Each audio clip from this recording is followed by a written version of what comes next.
안녕하십니까. 더불어민주당 법률대변인 이건태 의원입니다.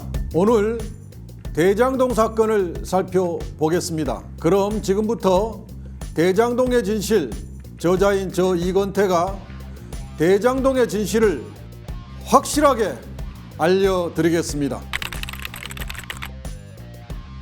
네, 대장동 사건을 한마디로 정의하면 유동규가 투기 세력인 김만배, 남욱, 정영학 등에 매수되어 범죄를 저지른 사건입니다.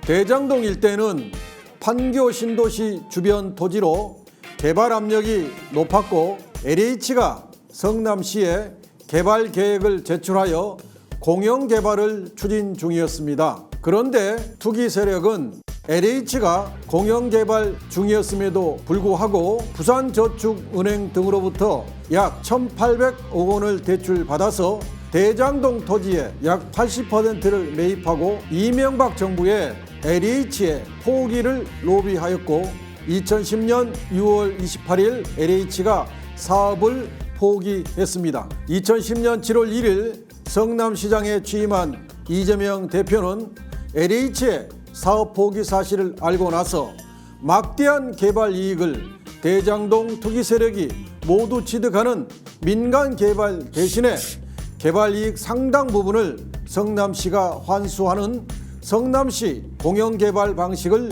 추진했습니다. 투기 세력은 LH가 포기하면 성남시가 민간 개발을 허가해 줄 것으로 기대했으나 완전 닭 쫓던 게 지붕 쳐다보는 꼴이 되어버렸습니다. 그런데 당시 한나라당이 다수 당이던 성남시 의회에서 대장동 개발을 위한 지방채 발행을 수회에 걸쳐 부결시켰죠.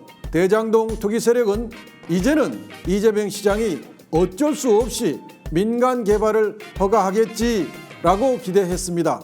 그러나 이재명 시장은 포기하지 않고 사업 위험을 줄일 필요도 있어서 민간 자본을 활용해 민관 공동개발 방식으로 추진하겠다고 발표했습니다.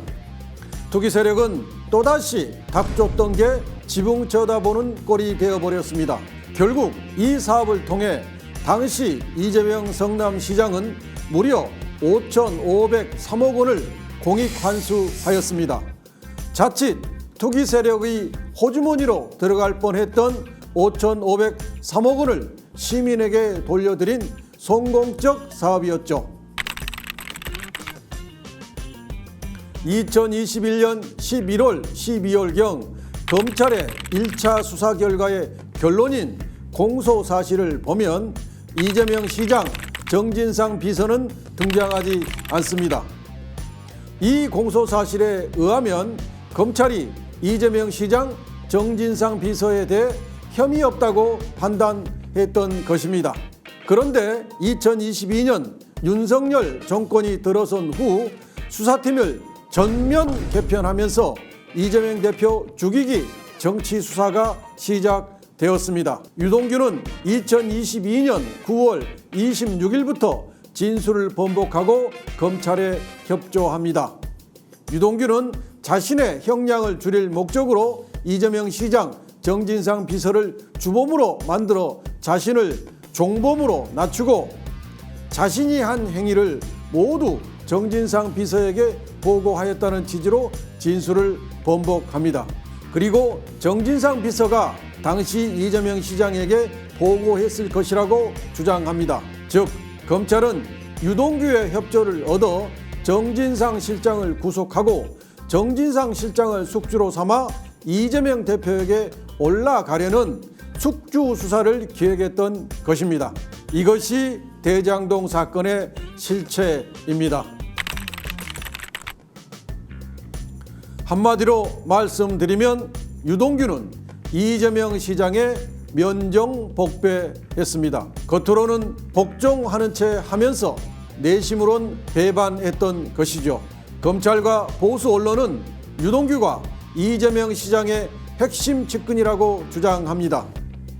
그러나 유동규는 이재명 시장의 측근이 아니었습니다. 유동규는 이재명 시장의 중요 의사결정 과정에 참여하지 못했습니다. 유동규는 이재명 시장의 방침에 어긋나게 투기 세력의 이익을 대변하여 일공단 공원화 사업과 대장동 개발 사업의 결합 개발에 반대하여 분리 개발을 주장했고, 수용 방식에 반대하여 환지 방식을 주장했습니다. 당시 이재명 성남시장은 대장동 일당들의 5대 희망사항을 전부 거절했습니다. 첫 번째가 우리가 대장동 땅 약 80% 사놨으니까 민간 개발하도록 허가해 주세요 라고 희망했으나 안 돼! 공영 개발할 거야. 두 번째가 일공단 공원화 사업과 대장동 개발 사업을 결합 개발하지 말고 분리해서 해 주세요 라고 희망했으나 안 돼! 결합 개발할 거야. 세 번째가 사업 시행 방식을 수용 방식으로 하지 말고 환지 방식으로 해 주세요. 안 돼! 수용 방식으로 할 거야. 네 번째가 우리가 만든 구역계를 채택하여 우리 땅 중심으로 개발 구역을 지정해 주세요. 안 돼! 우리 성남시가 만든, 원래 LH가 만든 구역계로 할 거야. 다섯 번째, 마지막으로 그러면 민관 공동 개발이니까 그 민을 저희로 지정해 주세요. 그랬어요. 안 돼! 공개경쟁 입찰해. 이 5가지를 모두 거절한 거죠. 제가 법정에서 유동규에게 5개 희망사항을 하나하나 지목해 가면서 이재명 시장이 거절한 것이 맞느냐고 물었고, 유동규도 이재명 시장이 모두 거절하였다고 답변하였습니다.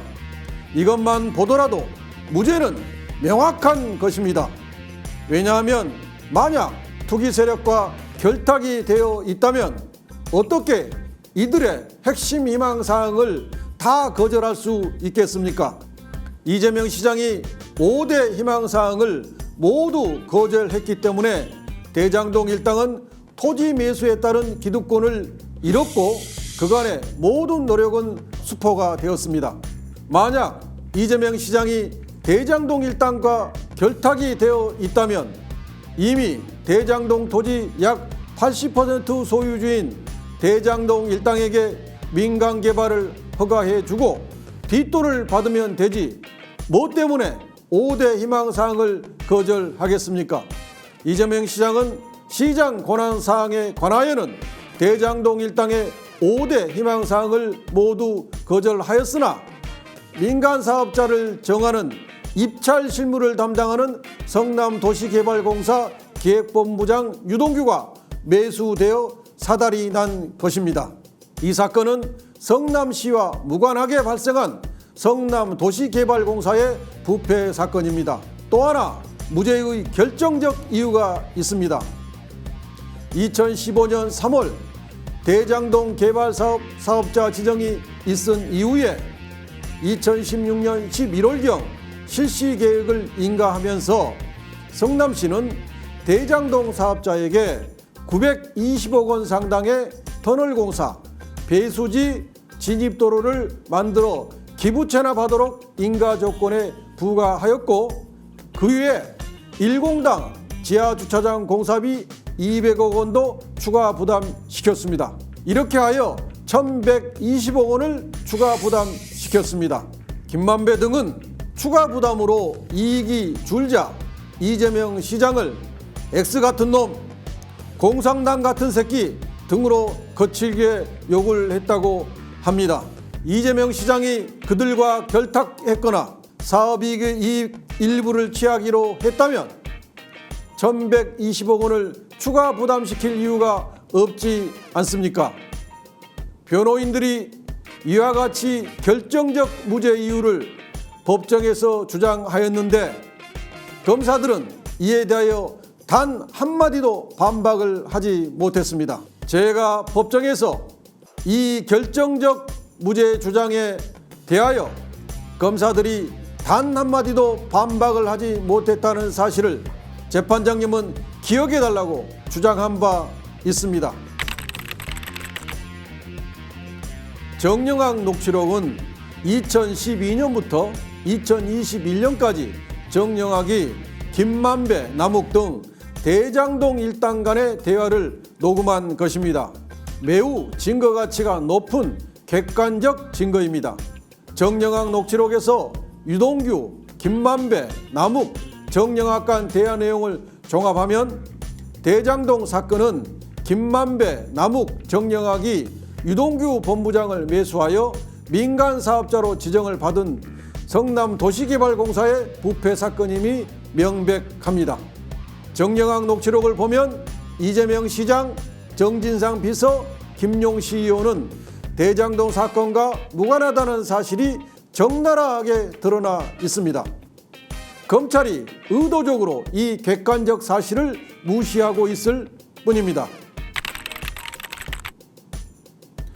유동규는 천화동인 1호가 유동규, 정진상, 김용이 3분의 1씩 지분을 가지고 있다고 법정에서 주장하고 있으나 완전히 창작 소설입니다. 천화동인 1호가 유동규 단독 소유라는 사실도 정영학 녹취록에서 유동규, 김만배, 정영학의 대화를 통해 적나라하게 나와 있습니다. 백발백중 이건태, 당연히 무죄 판결 예상합니다. 이재명 대표는 이론도 취한 적이 없고 오히려 5,503억 원을 성남 시민에게 돌려드린 공만 있습니다. 대장동 사건은 윤석열 정권이 이재명 대표를 죽이기 위해 검찰권을 동원해 지옥의 야차처럼 수사한 헌정사상 유례가 없는 정치 수사입니다. 표적 수사이고 과잉 수사이고 억지 수사일 뿐입니다. 2023년 10월 6일 법정에서 이재명 대표는 검찰은 저에 대한 수사를 제가 살아있는 한 계속하지 않겠습니까? 라고 발언했습니다. 이 발언이야말로 검찰 수사가 정치 수사, 표적 수사라는 사실을 상징하는 말입니다. 윤석열 대통령은 검찰총장 시절 수사권 갖고 보복하면 그게 깡패지 검사냐? 라고 말했습니다. 대통령이 되어 검찰의 수사권을 가지고 대통령 선거 때 경쟁 후보, 미래의 대선 후보를 보복 수사하면 깡패 아니겠습니까? 이재명 대표는 법정에서 저 산이 참나무 숲이냐 소나무 숲이냐 그것은 그냥 쳐다만 보면 압니다 라고 말했습니다. 숲을 봐달라는 것입니다. 국민 여러분, 이제 대장동 사건 의혹이 깔끔히 해소되셨을 거라고 생각합니다. 더는 이런 정치 수사의 피해자가 나와서는 안 될 것입니다. 끝까지 시청해 주셔서 감사합니다.